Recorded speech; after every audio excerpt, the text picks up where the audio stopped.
Boa noite, pessoal. Tudo bem? Estamos aqui para mais uma live com um especialista. Hoje eu apresento o Dr. Bruno, oncologista. Quero agradecer a presença. Bruno, obrigado por ter aceito o convite mais uma vez, né? E antes da gente começar, eu quero mostrar a estrela dessa live. Gente, olha aqui, ó. Todo mundo me pergunta da gordinha. Tá aqui, gordinha, desesperada. Ela foi que fez a gente querer conversar sobre linfoma hoje. Então, eu já vou deixar ela embora, porque ela fica com muito medo de ficar aqui. Vamos lá, Diego vai levar para lá. Então, assim, pessoal, como eu vinha falando para vocês, a gente vai começar uma série de lives a partir de hoje, contando, né? Eu venho contando para vocês a história dela, como que eu diagnostiquei, como que tudo isso aconteceu, e vocês têm tido muita curiosidade a respeito dos temas, dos tratamentos. Então, eu acho que nada mais justo da gente começar a falar sobre a doença, e hoje a gente está aqui com o Bruno. Bruno, obrigado. Se apresenta para o pessoal aí, fica à vontade. Muito obrigado Shelly. É sempre um prazer poder participar com você e quero te parabenizar pela tua mais uma iniciativa brilhante que você tem tomado nas redes sociais, que é divulgar conhecimento enfim, ajudar todo mundo que gosta e se preocupa com esses bichinhos, né? Não só a gente, mas os tutores também. Com certeza. Nosso tempo é muito curto, Shelly, e o assunto é um assunto extremamente... Daria para falar de linfoma ao longo de um curso de uma semana inteira. E a gente tem talvez 30 ou 40 minutos. Eu Sim. vou, se você me permitir, não sei se eu já começo falando, você gostaria de pontuar alguma coisa? Eu acho que começa, porque o assunto é vasto, a gente ainda tem pergunta para responder, então pode começar, vamos lá, vamos falar de linfoma. Show. Tem veterinário assistindo a gente, tem tutores que eu olhei aqui que estão assistindo a gente. Então, essa informação serve para todo mundo. Primeira coisa que a gente precisa aprender: linfoma é um termo genérico que um monte de doença diferente recebe esse nome. Ou seja, existem diversos tipos de linfoma. O primeiro engano que a gente comete é colocar nossa, meu cachorrinho foi diagnosticado com linfoma, deixa eu buscar na internet. Não faça isso. A chance de você se perder é muito alta. Então, o primeiro ponto importante é saber classificar. Tem linfoma de prognóstico bom, tem linfoma de prognóstico ruim, tem N maneiras diferentes de se classificar a doença e essas maneiras elas são modificadas ao longo do tempo. Isso confunde um pouco a gente, até quem é veterinário, mas que não trabalha na área. Você vai buscar na literatura, você vai ver, nossa, cada artigo fala uma coisa. E eu não sei bem qual é exatamente o linfoma que está cometendo, por exemplo, o meu cachorrinho ou o meu gatinho. Então, talvez o primeiro tópico do nosso bate-papo é saber classificar o linfoma. Ao longo dos anos, a classificação ela passou por modificações. A primeira pessoa que propôs uma classificação utilizada até hoje, tanto na medicina como na medicina veterinária, é o médico patologista alemão Karl Lennert. Eu não sei se eu consegui falar direito o nome dele.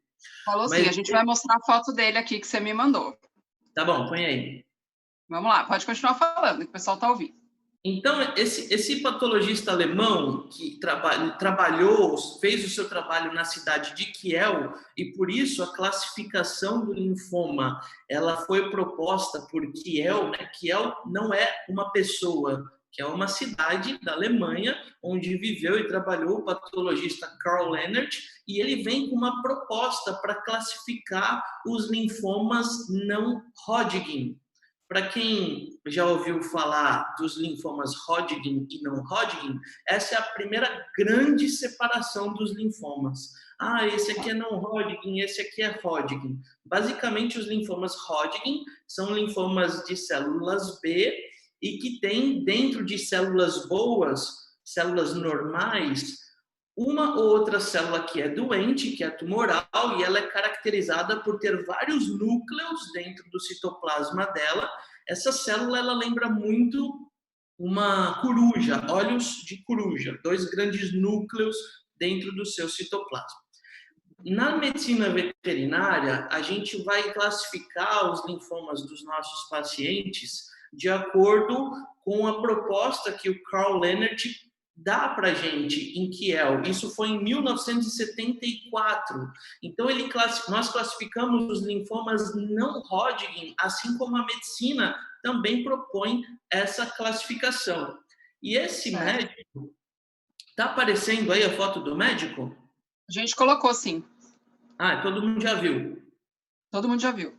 Qual que é a ideia? Ele propõe a classificação de acordo com a morfologia da doença.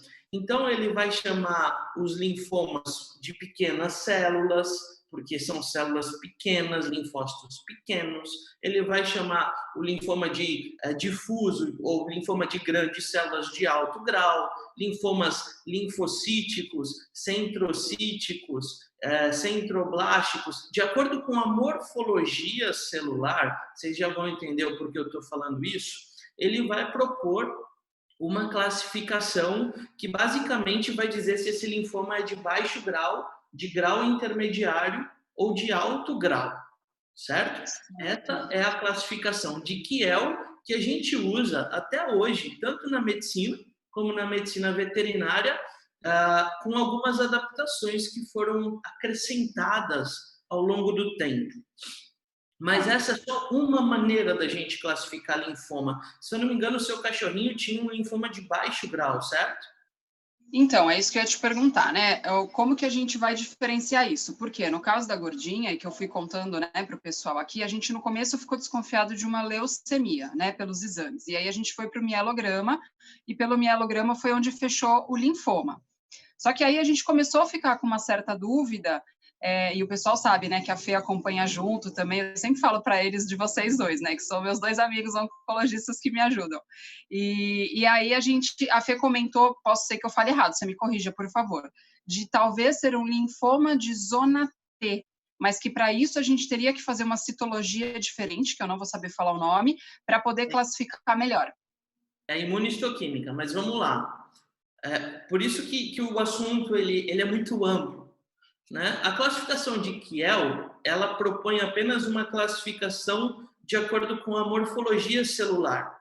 Na medicina veterinária, a gente vai classificar o linfoma começando pela sua localização anatômica, começando pela localização topográfica. Então, por exemplo, a gente pode ter o linfoma multicêntrico, que é aquele linfoma que começam pelos linfonodos periféricos, axilar, cervical, submandibular, os inguinais, poplíteos. Então, todos os linfonodos periféricos, eles, aumentam. A gente conhece essa manifestação de linfoma multicêntrico. Linfoma cutâneo, linfoma intestinal, linfoma mediastino. Quer dizer, eu consigo classificar a doença num primeiro olhar de acordo com a localização onde ela ocorre. Esse é o primeiro ponto. Depois vem a classificação que Kiel propõe e que vai classificar agora a doença a nível microscópico. Então, olhando agora para a lesão na lâmina do microscópio, na microscopia, de acordo com as alterações da célula que eu vejo, eu vou chamar esse linfoma de alto grau, de baixo grau, de grau intermediário, de acordo com a localização onde as células doentes estão no linfonodo analisado, o patologista vai dar indícios de malignidade, de agressividade. E ele vai ser capaz de chamar esse linfoma ou de baixo grau, que acredito seja o caso do seu cachorrinho. Eu não tive a oportunidade de examiná-lo, mas a gente conversou um pouquinho, né, sobre isso. Ou linfomas de alto grau. Em geral, os linfomas de alto grau são aqueles linfomas que a gente precisa fazer quimioterapia injetável, que é aquela que a gente ouve falar e que pode produzir alguns efeitos adversos. Certo. E não para por aí. Não para por aí, porque eu estou classificando o linfoma de acordo com a topografia, com a localização anatômica, depois, de acordo com a morfologia celular, então, determinar se ele é em zona marginal, na zona do manto, se é no centro germinativo, se são células pequenas, células grandes. são alterações da morfologia, que é o PROPONE, e a Organização Mundial da Saúde lapida essa classificação. Então, a gente usa hoje a formulação da Organização Mundial de Saúde, que o último trabalho publicado, eu dei uma olhada rápida hoje, foi em 2016. Salvo engano, em 2016, eu contei aqui, aproximadamente são mais de 80 subtipos moleculares de linfoma. E a terceira classificação, Shelly, que foi o que você iria comentar agora, é justamente a classificação molecular.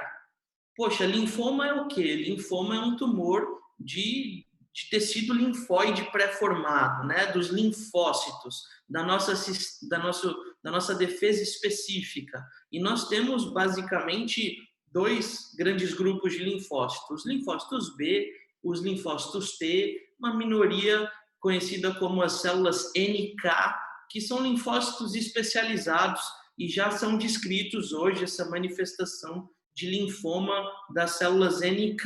São aquelas que não marcam nem para linfócito B, nem para linfócito T. E como que a gente descobre isso? Bom, eu preciso saber, através de um exame chamado imunohistoquímica, se aquela doença está sendo produzida é de origem de células B ou de células T. Isso tem um grande impacto na vida do paciente. Em geral, os linfomas de células B costumam responder melhor ao tratamento do que os linfomas de células T, que tendem a ser mais refratários, né? Não respondem tão bem à quimioterapia. E, dentre tantos marcadores moleculares, a gente consegue, eu nem sei se eu estou sendo técnico demais, espero que não.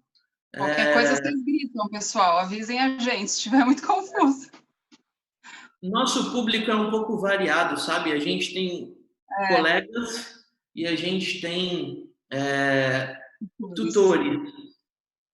E eu acho interessante poder discutir a nível de igualdade esse tipo de informação, porque dentro do tratamento do câncer, o nosso tutor, o dono daquele animal, ele hoje precisa ter uma postura participativa.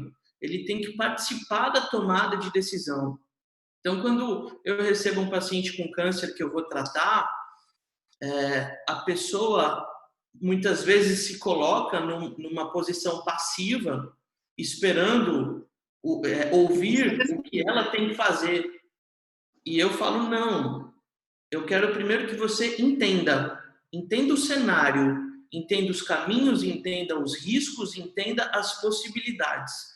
E o melhor de tudo isso é que você vai ter conhecimento para poder tomar a sua decisão de maneira consciente. E lógico que a gente, como veterinário, se posiciona e ajuda o cliente a tomar a decisão. Eu acho que desse jeito o tratamento flui, sabe? Sim, com certeza. Deixa eu só perguntar aqui, Bruno, para o pessoal se o áudio está ok. Se tiver algum problema, gente, fiquem tranquilos que eu vou deixar a live salva lá no IGTV depois, mas se começar a ter problema por causa de conexão de internet, vocês vão me sinalizando, por favor, aqui no chat, eu estou de olho. Então, desculpa. Imagina, pode seguir. Tá. A ideia de falar sobre a doença é entender que linfoma é um termo genérico, que segundo o último paper aí que eu peguei da Organização Mundial de Saúde, subdivide a doença em mais de 80 subtipos. Olha só quanta coisa. Ai, meu cachorro... Bruno, vai ter diferença em relação ao tratamento, todos esses tipos. Por isso que é importante a gente saber o tipo. Na verdade, o que acontece? A pessoa vê a palavra linfoma e já vai buscar como trata. Sim, mas com certeza. Antes de você querer tratar, você precisa saber quem que você está tratando. Senão você vai tratar errado, né? Por isso esses exames. Então, aí, bom... Até prognóstico também, né? Sim. Você Muda tem um tudo. cachorrinho com diagnóstico de linfoma. Hoje o diagnóstico, né? Então agora a gente entra numa outra esfera, que é a esfera de diagnóstico. Eu já falei para vocês que tem um monte de tipo de linfoma diferente. Como que você dá diagnóstico preciso? Porque 10, 20 anos atrás, 30 anos atrás, não se falava em diagnóstico molecular. O tratamento do linfoma era um tratamento generalizado, sabe? Para todos os tipos de linfoma, que nem se conheciam todos, era o mesmo tratamento, era corticoide, vincristina, ciclofosfamida e doxorubicina. Ainda é um tratamento muito eficaz para a maioria desses tumores. Mas hoje a gente sabe que alguns linfomas não precisam, não respondem a este tratamento. Os linfomas indolentes não são tratados assim como os linfomas de zona T. Tem um amigo meu veterinário, formou comigo, espero que ele esteja aí online. A gente estava conversando muito sobre o último post que eu fiz de um linfoma no intestino. Tem foto dele aí? Tem sim, vamos colocar aqui para o pessoal ver. Esse é um linfoma que foi no intestino, é isso? Isso. Tá aparecendo já, o pessoal tá vendo. Ah, então beleza. Então, o que a gente olha aí? A gente tem uma foto que tem um linfonodo grandão, a gente chama isso de linfocentro mesentérico, ou seja, os linfonodos que permeiam o mesentério, que é a malha vascular do intestino. Esse era o único nódulo isolado, não tinha nenhum outro. Nós removemos todo esse tumor e enviamos para o patologista todo o linfonodo tumoral. Então, hoje o diagnóstico do linfoma, ele é feito com a remoção de um dos linfonodos. Antigamente a gente falava só da citologia. O que é a citologia? O nódulo é minha mão, você entra com uma agulhinha aqui, espeta um pouquinho de células, o patologista coloca na microscopia e ele classifica. Olha, linfoma de alto grau, linfoma de baixo grau. Deixa eu colocar meu computador para carregar aqui. Pronto. Hoje não. A citologia, ela é uma triagem. A gente faz, mas ela vai triar o diagnóstico correto. E o diagnóstico... a citologia foi o primeiro exame que eu fiz. Sim. E aí a gente depois partiu para os próximos, né? Na maioria das vezes... Na verdade, no caso da gordinha, teve até gente aqui que já perguntou, como é que a gente sabe, né, que o animal tem um linfoma? Me mandaram também uma pergunta lá na caixinha, se a gente só sente linfoma se o animal apresentar essas bolinhas, né, que é o aumento dos glândulos. No caso da gorda, eu senti o submandibular e foi por isso que eu fui atrás de exames. Mas nem sempre, né?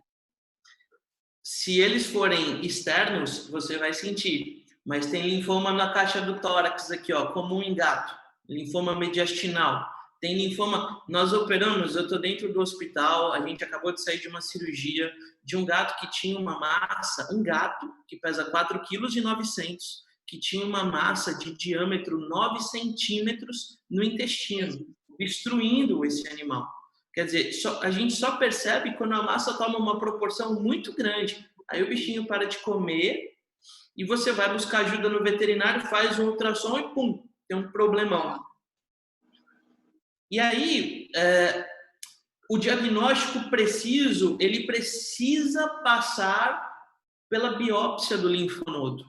É importante que a gente remova um dos linfonodos que estão alterados para que o patologista consiga, analisando a arquitetura das células, veja que o linfonodo ele tem uma zona chamada zona marginal, ele tem a zona do manto e a zona germinativa.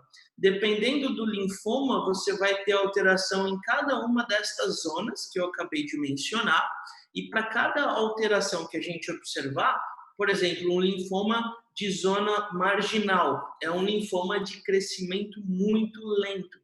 As células, elas progridem de maneira muito devagar, e na maioria das vezes o tratamento não é feito através de quimioterapia em doses altas.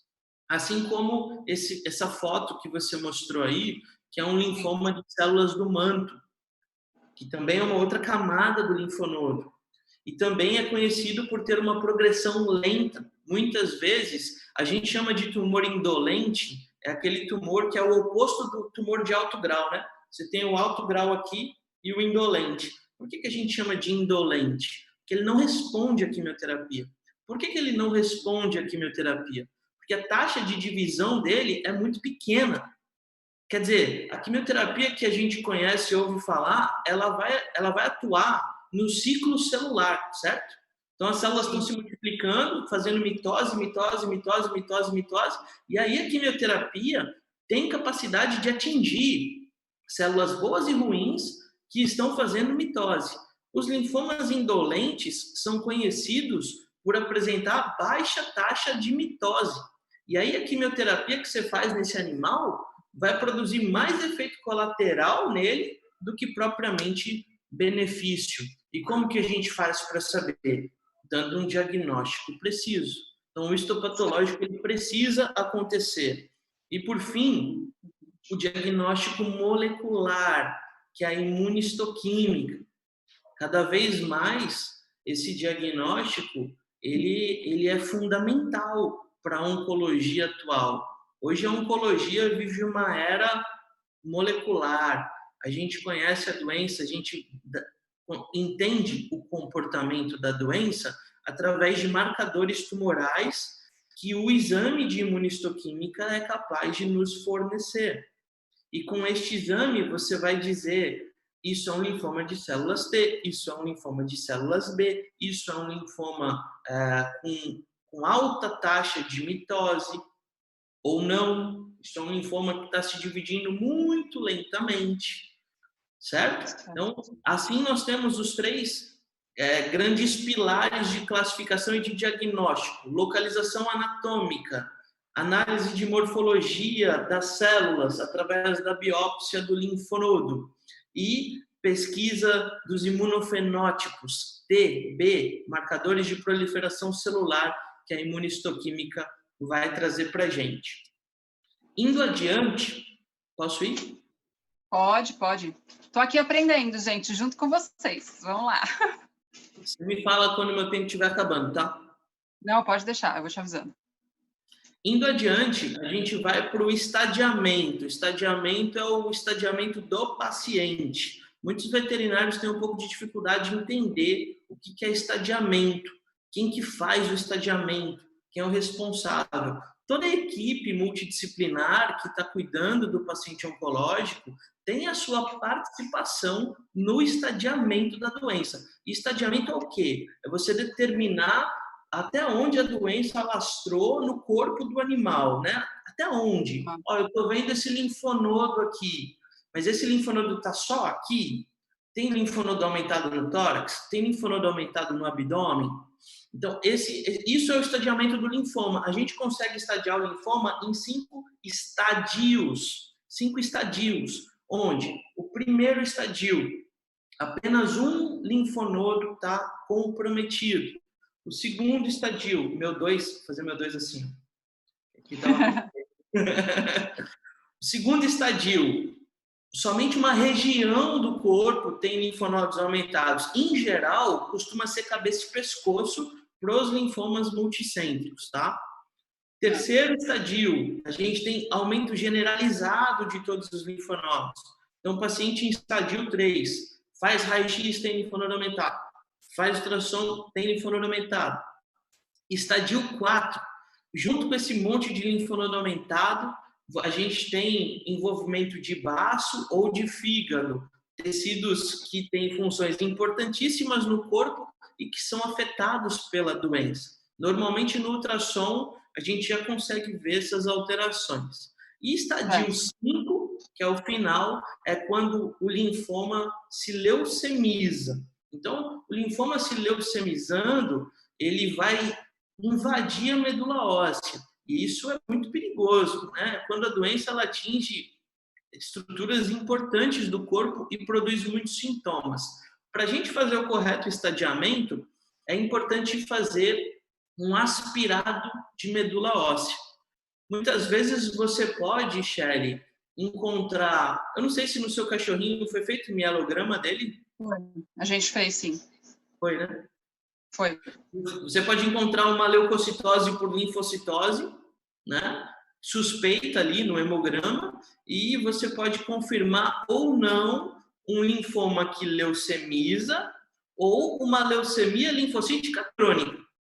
Porque isso é muito diferente, né? Um linfoma que leucemizou é muito sério, prognóstico ruim para o paciente, doença avançada. Uma leucemia linfocítica crônica, pelo contrário, é uma doença que vai cursar lentamente e quase não produz sintomas para o paciente se esse paciente for bem manejado, bem conduzido por uma equipe multidisciplinar. Eu acho que isso também é muito importante a gente falar, né, Bruno? Cada vez mais a gente tem trabalhado dessa forma, né? Sempre com equipe, todo mundo atuando junto, né? Multidisciplinar, a gente ajudando, eu sempre atuando junto com a nutrição, porque às vezes o pessoal fica com medo, né? O clínico não quer encaminhar porque ele quer fazer tudo. Só que, gente, hoje em dia, acho que a gente só tem a somar, né? Cada um na sua área, trabalhando em equipe, para dessa forma o paciente ter melhor qualidade de vida. Com certeza. Nós dependemos de uma boa sintonia entre todos os veterinários que participam do tratamento. Seja quem faz a imagem.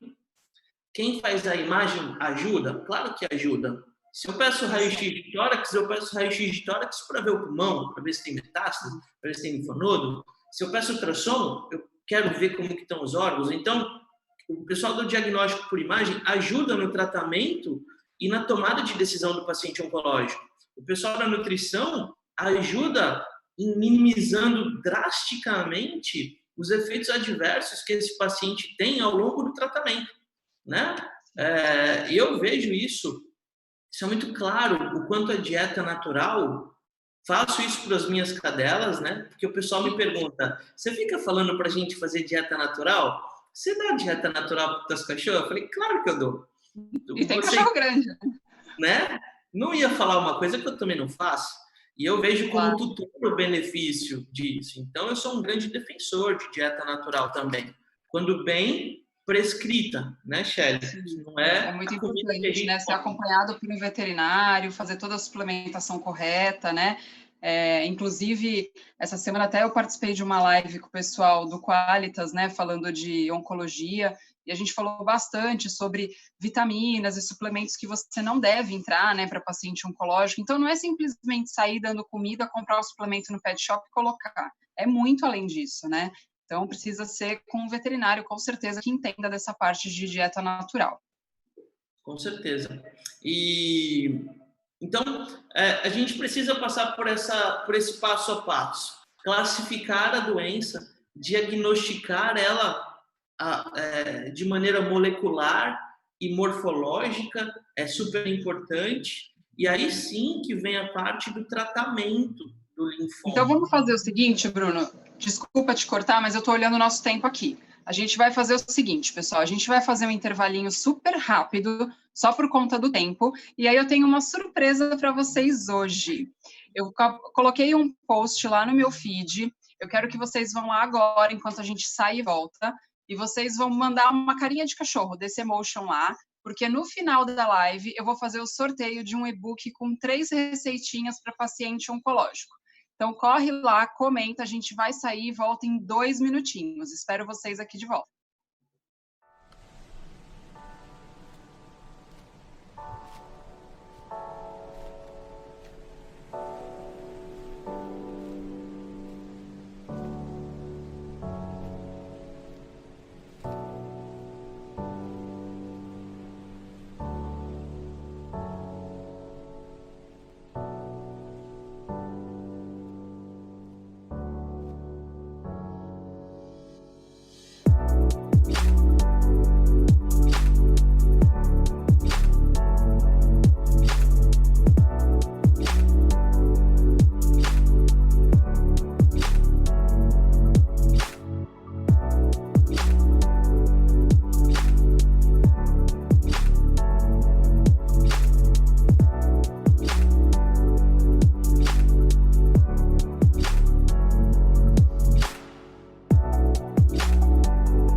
Voltamos, pessoal. Muito bem. Então, agora a gente vai falar um pouquinho de tratamento, é isso, Bruno? Isso mesmo. E Segunda parte. depois a gente responde aqui algumas perguntinhas que chegaram. Se Beleza. vocês quiserem mandar ao vivo também, pessoal, pode mandar aí pergunta que a gente vai responder no final. A gente tem mais ou menos aí uns 25 minutos ainda. Então, o tratamento do linfoma, turma, quem nos assiste, né? Ele primeiro precisa ser realizado de acordo com o subtipo histológico e molecular que o paciente apresenta. E não se trata de um tratamento genérico e que você vai colocar e vai aplicar esse tratamento, isso vai funcionar para a maioria das vezes. Quanto mais informações você tem sobre a doença, maiores serão as informações para você tomar a decisão na hora certa, em manter ou mudar o tratamento. E se a gente for buscar na internet, se a gente for fazer uma pesquisa sobre os diversos protocolos que existem, você vai ver que tem mais de 30 protocolos para linfoma. Alguns mais simples, outros muito elaborados, alguns com fármacos conhecidos como anticorpos monoclonais, inibidores de tirosina quinase. E, bom, Bruno, qual é o melhor tratamento para linfoma? Eu costumo dizer que a gente não trata de câncer. O câncer a gente tenta matar. A gente trata do paciente com câncer. E o melhor tratamento para o paciente vai levar em consideração muitas alterações do próprio paciente. Mas, em geral, o que eu utilizo para o subtipo histológico molecular mais comum, que é o linfoma de grandes células B, multicêntrico, né? 80% dos linfomas que a gente vai atender na rotina são linfomas difusos de grandes células B, multicêntrico, aqueles linfomas que todos os linfonodos são aumentados. Para esse subtipo histológico molecular de linfoma, que é o carro-chefe, a gente vai utilizar um protocolo chamado SHOP. SHOP é uma sigla, SHOP. Essa sigla, ela compõe 4 medicamentos. A ciclofosfamida, que a gente chama de Genuxal, a doxorubicina, que é a quimioterapia vermelhinha. Quem já passou por esse tipo de tratamento já viu falar, olha, a quimioterapia vermelhinha. É o mesmo tratamento de humano, né, Bruno? É a mesma coisa. Inclusive, o nome é o mesmo, só muda a dose proporcional, né, de um indivíduo que pesa 80, 90 quilos. Aí vai ser maior a dose, maior o volume, mas é a mesma coisa. Então, o SHOP é ciclofosfamida, doxorubicina, vincristina e o P de prednisolona. Então, o corticoide, ele atua muito bem nos tumores de células redondas em geral. E quando o linfoma é sensível a corticoide, é muito bom, porque você já vê a resposta logo no começo. Esse protocolo ele é dividido em 16 sessões, diluídos em 19 semanas. Esse é o protocolo de SHOP que eu utilizo. Ah, Bruno, tem vários? Tem vários. Um monte, uma porrada. Qual é melhor? De acordo com o teu paciente, você vai escolher. Receita de bolo, né? Não é receita de bolo. Mas o SHOP vai muito bem na maioria das vezes. Um erro comum que eu vejo a maioria dos linfomas, nas suas fases iniciais, são sensíveis à prednisolona, que é o corticoide. E aí, o que a pessoa faz? Olha, o clínico, ele até encaminha muitas vezes. Eu vou te prescrever aqui prednisolona, mas você já procura um oncologista para começar o tratamento desse linfoma. Imagina, quem está me assistindo, eu gosto muito dessa analogia, tá? Essa analogia é fácil de entender. Imagina que a doença, a nível molecular, a nível celular, é como um tabuleiro de xadrez. Então, dentro de um tabuleiro de xadrez, você tem peças mais agressivas do que outras. A título de exemplo, você tem a rainha, que é muito agressiva, e você tem os peões, que eles vão de casa em casa. Um tumor que nunca foi tratado, um tumor virgem de tratamento, ele é como um tabuleiro de xadrez, onde 50% das peças são fracas como os peões. Quando a gente dá corticoide para o linfoma, que é sensível, e você segura só o corticoide por muito tempo, mais de um mês, por exemplo, o que vai acontecer? A doença ela vai diminuir bastante. Logo na primeira semana, às vezes no primeiro dia, 2 dias, 3 dias, pum, o linfonodo diminui. Fica difícil até de encontrar. E você fala, nossa, show de bola, tá dando certo, não vou nem ligar mais pro onco, e esse remédio não precisa nem de receita. É barato, eu compro na farmácia, não precisa de receita, acabou, resolveu o problema. O que acontece, turma? A doença, as células mais fortes, elas não morrem por conta do corticoide. O corticoide, ele mata as células mais fracas, que são a grande maioria. Só que as células mais fortes, em determinado momento do curso da doença, elas entram em ciclo celular. Então, aquela célula que estava ali apanhando quieta, ela passa a se multiplicar e aí a gente tem um tabuleiro de xadrez cheio de rainhas, muito mais agressivo. Então, a cereja do bolo aí do tratamento é você pegar a doença e iniciar o tratamento, o diagnóstico e tratamento o mais rápido possível. São as melhores chances que você pode oferecer para o teu cachorrinho, ou gatinho, né? A doença comete as duas espécies. O que acontece na maioria das vezes, né? A pessoa, quando busca o especialista, ela já vem de uso prolongado dessas medicações, porque é barato, não precisa de receita. E aí, quando a doença para de responder ao corticoide, fica muito mais difícil dela responder ao CHOP ou a qualquer outro protocolo de quimioterapia que a gente tem, né? Teve um comentário até de uma seguidora que ela mandou, ela colocou o relato, inclusive, do cachorrinho dela, e como que aconteceu, né? Eu achei super interessante, porque teve aumento de linfonodo submandibular, ela chegou a levar num colega, e aí, sem fazer exame, tanto que a pergunta dela para a gente é se realmente tem alguma coisa a ver tártaro com linfoma, porque o colega acabou falando, isso aí é aumento porque a boca dele está muito ruim. E aí, às vezes, numa dessa, faz limpeza, entra com anti-inflamatório, melhorou, era só isso. E aí ela relata que depois voltou muito pior, e aí foi quando foi encaminhado para um oncologista, o animalzinho está em tratamento, já está bem, faz 3 anos, tem acompanhamento, está super bem, mas pode acontecer isso, né? Porque você entra com a medicação, tem aquela, acho que era outra coisa, era uma inflamação, e aí melhora e depois vem mais forte. Você falou assim, né? Há 3 anos está bem. Uma das coisas que eu ouço demais. Quanto tempo meu bichinho vai viver? Quanto tempo meu É a primeira pergunta, né?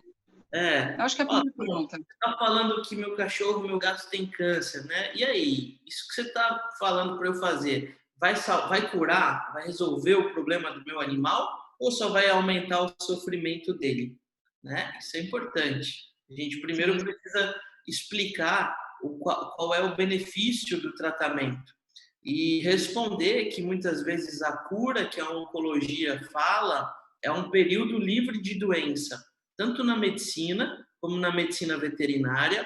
O conceito de cura do câncer remete a um período livre de doença. Em geral, para a maioria dos tumores, de 5 anos. Mesmo assim, na medicina, né? Mesmo assim, o médico ele vai ter o cuidado de acompanhar aquele paciente ao longo da vida dele. Na medicina veterinária, esse conceito de cura, ele segue o mesmo princípio, porém o período de observação é menor, uma vez que o nosso paciente vive menos. Então, de 18 a 24 meses é o período que a gente observa para determinar se aquela doença realmente foi eliminada por completo ou se ela está dormente, porque as células que iniciam o câncer são chamadas de células tronco tumorais. Essas células, elas têm capacidade de ficar quietas durante anos, sem se manifestar. E estão lá. E por qualquer outro motivo externo, exógeno, fora do corpo, ambiental, você pode desencadear um gatilho para aquela célula entrar em ciclo celular. Mas falando de período livre de doença, né? Como que a gente observa isso? Nós observamos isso, como eu já disse no início da nossa live, existem mais de 90 subtipos de linfoma. Então, não tem como a gente falar um período livre de doença de maneira genérica. Em geral, a grande maioria dos pacientes vão responder bem ao CHOP e vão ter sobrevidas de 1 a 2 anos. Isso é uma média. Uma média. Mas existem pontos fora da curva. E não são poucos. Não são poucos. Eu tenho pacientes que tiveram sobrevida de 3 anos, eu tenho pacientes que tiveram sobrevida de 5 anos, eu tenho um paciente que é o pingo de luz da Eliana. Eliana, se você estiver me ouvindo... Ela está na live, Eliana Brito. Ela está? Tá. Jura? Então, se manifeste. O pingo de luz foi um caso... Acho que assim, o meu maior exemplo de sucesso de tratamento foi desse cachorrinho que com 2 anos de idade, foi 2014 isso, ele chegou com um estadiamento avançado de linfoma caquético. A gente teve que transfundir. Falei, eu não sei nem se esse cachorro aguenta uma sessão de quimioterapia.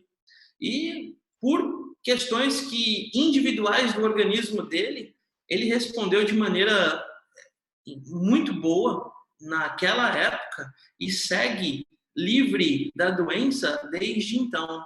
Então, existe sim casos de sucesso, pacientes que extrapolam o que a literatura nos traz e, à medida que o nosso conhecimento avança sobre todas as doenças, de modo geral, os tratamentos melhoram, são lapidados e o paciente, que é o mais importante, ganha qualidade de vida e ganha tempo de vida com qualidade, que é o que a gente busca. Né? É porque eu sempre falo isso, a gente não quer que ele viva mais, a gente quer que ele viva mais com qualidade, né? Senão não tem porquê. Sim. Isso é a parte muito importante, né? A Liz está comentando aqui que no caso dela, olha só, a gente acha que é pouco, mas não, né? Que acabaram entrando também com a prednisolona, falando que era um processo infeccioso, porque o hemograma tinha dado linfócito baixo e, na verdade, era linfoma. Então, acho que esse alerta é mais para os colegas do que para os tutores, né? Porque aí a culpa não é do tutor que está seguindo o que o veterinário está falando. Mas a gente precisa ficar atento. Bruno, vamos responder algumas perguntas aqui? Bora lá. Putz, essa é difícil, né? Mas eu vou perguntar, porque perguntaram aqui, qual o primeiro sinal que me faria pensar em linfoma? Então, isso é muito variável, né? A Mundinho da Maia York também perguntou, como identificar o linfoma? Porque se a gente acabar não vendo esses que a gente vai ter o aumento de linfonodo externo, a gente só quando tiver realmente um sintoma já, né? O que eu acho que vocês podem fazer é o seguinte: linfoma é uma doença de tecido linfóide pré-formado. O que é um tecido linfóide? Linfonodos, tecidos de defesa, as tonsilas, são as amígdalas. Em geral, os linfonodos periféricos, eles são facilmente palpáveis quando estão alterados. E você conhecer a localização desses linfonodos já é um grande passo. Então, você não precisa ser médica veterinária para conhecer essas estruturas do seu animal e até do seu próprio corpo, né? Até do seu próprio corpo, para você saber se você procura um médico ou não. E, olha, Bruno, eu conheço, eu palpo e eu sempre vejo que está normal. Procure sempre realizar exames periódicos de check-up. É o check-up, né? É o que eu sempre falo. Raio-X, ultrassom, um exame de sangue, um ecocardiograma. Você faz, meu cachorrinho é jovem, uma vez por ano faz um exame que é medicina preventiva, sabe? Você detecta no começo. Com certeza. Outra pergunta que mandaram aqui que eu achei interessante, eu acredito que talvez tenha sido por conta de diagnóstico também, porque perguntaram qual a ligação entre uma neoplasia cutânea, como mastocitoma e linfoma. Tem alguma ligação aí ou não tem nada a ver uma coisa com a outra? Parabéns pela pergunta, deve ser veterinário, hein?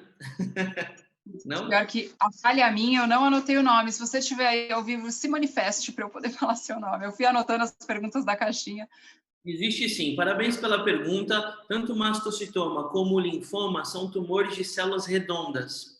E em tumores de alto grau, o patologista pode ter dificuldade em reconhecer a célula de mastócito e a célula de linfócito. Veja, o mastócito ele é conhecido por ter granulação intracitoplasmática, que o patologista ele bate o olho lá e fala, isso aqui é mastocitoma. Mas existem mastocitomas indiferenciados, onde a célula está tão diferente, ela perde essa granulação, que o patologista ele fica na dúvida. Ele fala, ó, isso aqui é um tumor de célula redonda, mas eu não sei dizer se é um mastocitoma, se é um linfoma cutâneo, e aí é que entra a imunistoquímica com os marcadores moleculares para fechar o diagnóstico e direcionar o tratamento preciso. Legal. A do tártaro a gente já respondeu. Perguntaram também se teria como diagnosticar sem ter nenhuma bolinha, isso que a gente falou então, né, os check-ups. E aí vai começar a polêmica. Mandaram aqui, sempre mandou essa pergunta, gente, se ração pode causar câncer? Sempre, em todas as nossas palestras, né, Bruno? Em aula, sempre faz essa pergunta. Eu vou responder o que eu sempre respondo, depois o Bruno dá o parecer dele. Então, assim, gente, não existe ainda algo, e eu falo aqui a minha opinião, eu acho que não vai existir nunca algo que bata o martelo e fale que a ração causa câncer. Por quê? Porque a gente tem uma indústria por trás disso, né? Porém, a gente tem indícios, né? Então, assim, sou suspeita, sou a favor da alimentação natural, não sou contra a ração, mas o motivo é outro, na verdade. Eu acho que a alimentação natural não é para qualquer tutor. E entre um tutor que vai fazer a alimentação natural errada, sem suplementação, não vai seguir a orientação, é melhor que ele fique na ração, sim. Mas é difícil, né? Mas tem indícios, né, Bruno? Sim, na verdade, não é que a ração causa câncer, porque se for assim, a radiação solar ela causa câncer de pele. Né?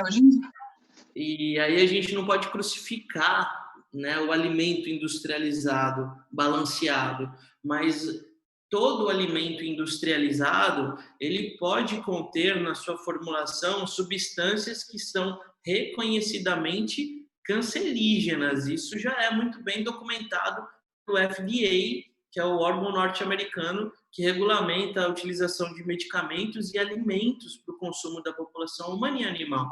Então, se você optar... Agora, uma coisa que eu falo, né? Nosso corpo tem 70% de água, né? 70% de água. E a ração seca, ela tem em torno de 11% de umidade. Então, só nessa conta simples que eu acabei de colocar para você, você já gera um estresse para o organismo, porque para que a ração possa ser digerida e possa ser absorvida, o paciente ele precisa desidratar para hidratar aquela ração que entrou no estômago. Se você não entendeu, pega umas bolinhas de ração e coloca dentro de um copo d'água para você ver o que acontece. Agora faz isso ao longo de anos a fio. Anos se alimentando de ração seca. Né? Oi? O alimento é inflamatório, né? Ele gera ali um... Sim, é isso. E a inflamação está intimamente relacionada com a manifestação de lesão de DNA, que pode culminar em uma doença neoplásica no meio da vida do animal ou do ser humano também, né, Shelley? Sim, eu sempre faço comparativo, né? Quando as pessoas me perguntam, o que você acha, alimentação natural ou ração? Aí eu pergunto, o que você acha, lasanha da Sadia ou comida da feira? Acho que tá ali, ó. Então, a gente... Bruno, mandaram aqui uma pergunta para você, ó, a gente tem 8 minutos, vamos lá. Mandaram mais umas 2 perguntinhas aqui, vamos ver se a gente consegue. Doutor Bruno, qual a alteração mais comum no hemograma de um paciente com linfoma? Nossa. Não tem regra. Não, porque você pode ter um paciente sem nenhuma alteração e você pode ter um paciente super anêmico, uma pancitopenia, vai do 8 ao 80. Eu prefiro nem te falar, porque assim, não tem uma que seja específica, de você bater o olho e falar, linfoma. Salvo se você vê uma leucocitose por linfocitose surreal. né? Então você olhou ali, mas isso pode significar uma leucemia, em geral leucemia linfocítica crônica, ou um linfoma que está leucemizando, que está muito avançado.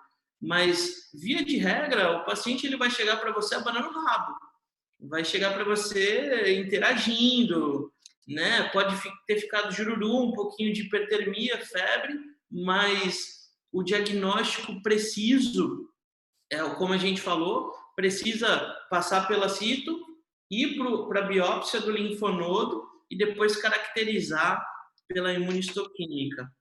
O hemograma é muito subjetivo demais para você concluir alguma coisa. Certo.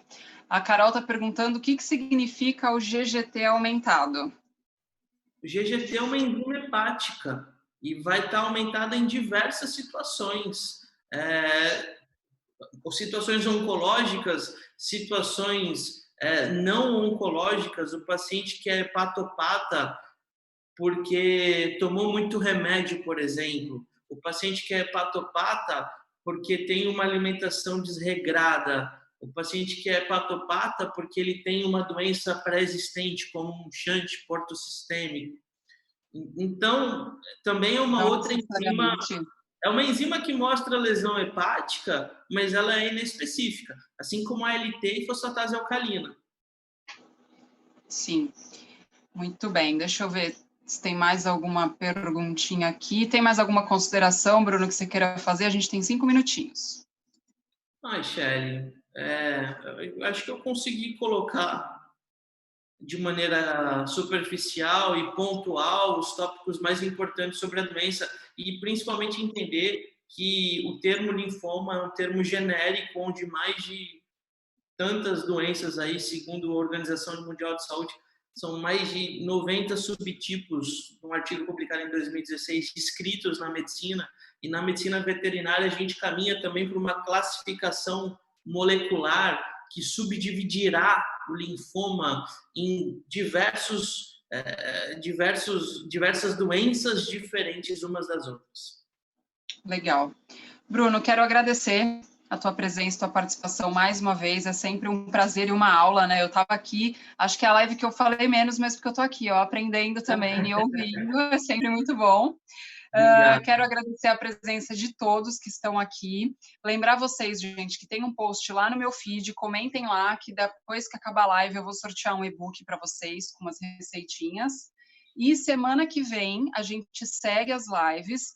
E quem vai estar aqui, ele estava aí, não sei se ele já saiu, estava aqui ao vivo com a gente, o Dr. Luiz, que vai falar sobre ozonioterapia, que é um dos tratamentos que a Gordinha está fazendo também. Aí eu vou, aos pouquinhos, falando para vocês tudo que vem acontecendo. Bruno, obrigada mais uma vez. É sempre um prazer. Prazer é todo meu. Obrigado, Shelly.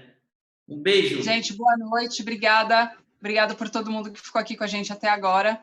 Um beijão para todo mundo.